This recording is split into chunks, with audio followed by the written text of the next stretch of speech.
नमस्ते रोता गुड़िया ने कहा हो हमारे तो हमारे लखन है दोपहरिया में स्वेटर पहिर के टहरा थे उनके अंदर गर्मी बका बहनी बहुत ज्यादा और ठीक ठाक यहाँ हे दीदी हम तो ठीक बाटी हो। अरे खा समाचार का बा बहनी अम्मा बाबू भले हाँ सब तो बढ़िया बाटे दीदी। चला भगवान करे भले ना है बहनी। नमस्ते दीदी नमस्ते। नमस्ते नमस्ते सोनिया रानी नमस्ते। दीदी का हाल बा हमार बढ़िया भाई बतावा का गेहूं हो बलवाई लू गांठ भूसा से अंदर धरुक नहीं। हाँ दीदी गेहूं कट गया कटाई लू हो हाँ भूसा से धराई लू हो बहनी बड़े आगे आओ अब बहनी हमार पुलिस खेतवई में पारा बाटे दरे दरे। हमारा जीजा जी कैसे हैं दीदी? भले हाँ ठीक ठाक हो। हाँ दीदी नमस्ते नमस्ते। मैंने कई दिन नमस्ते हो।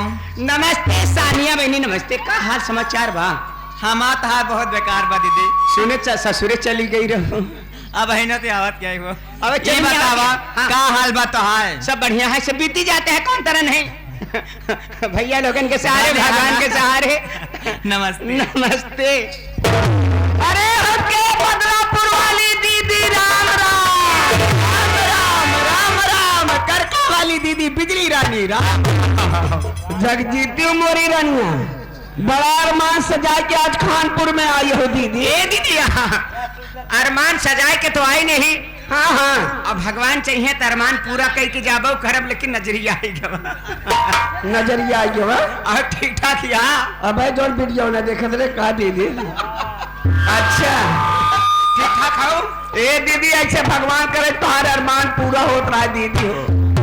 समाचार बढ़िया एकदम बढ़िया बात एकदम सुखे माई दीदी। अच्छा ये बतावा हमका नेनुआ काज के तना दिन से होता दिखी तार नेनुआ भार को फरा उरा के नहीं। ए दीदी सब्जी उब्जी तो बोए नहीं कटहरा फरा बा। अरे बहनी तब नेनुआ छोड़ा भा कटहरा भाई हमका दुहु मैंने कटहरे बड़ी शौकीन है। अच्छा और बढ़िया बना और बढ़िया बना और खिया दे पहली हो। ठीक नमस्ते। हे दीदी ये बात ही बतावा हो तोरे अपना जी का हाल बा बहनी?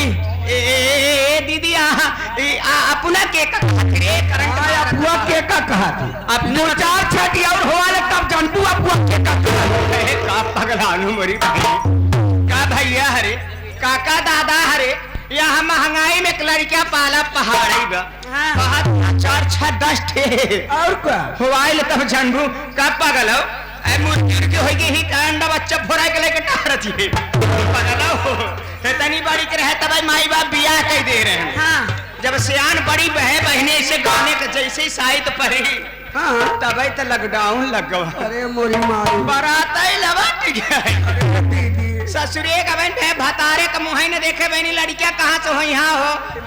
ये बात ही बताओ हे मुन्ना लड़का के करा दीदी जो बैठा बा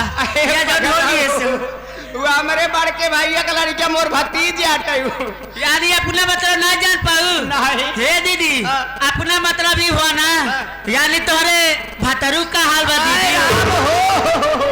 तो का लोगन के बार बार मना कर दहजरा का नाती का नाव जिले काहे बरे काहे दीदी जे कर नाव लेते हमार पौवन खून झुरा जाते का क्या तोरे भतरू का हाल है का दीदी हमरे भतारे खाल जाना चाहती है। हाँ दीदी बताओ कैसे आए। भला सुना हमरे भतारे खाल करमली मास्टर बतावा था सुजीत नक्कारची रमेश भैया ढोलक वाले अच्छा और अनवार मजीरा वाले। हाँ हाँ हाँ बता दो हमरे भतारे का हाल कैसे हुई के दहजरा कनाती हो बतावा दीदी।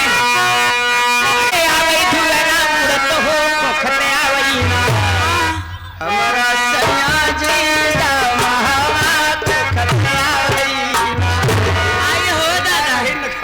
हे दीदी ये बताओ जब तोहरे भतारे की हाल रहा तो उनके साथ कैसे रहा था वो कैसे बितावत हो भाई मोरी बहनिया हमार वही हाल बा भैया हरे कौन हाल जैसे खूंटा लेव लिया कि भैंस बांध का अचारा पानी कुछ न तो झुराई बेचारी भैया लाइट वाले है पूरी गर्मी के सामने एक लाइट और बरसात बीत गई ठंडी बीत गई है गर्मी फिर कपारे पे आई गई अप्रैल का महीना चले लाख पसीना से तर रही थी।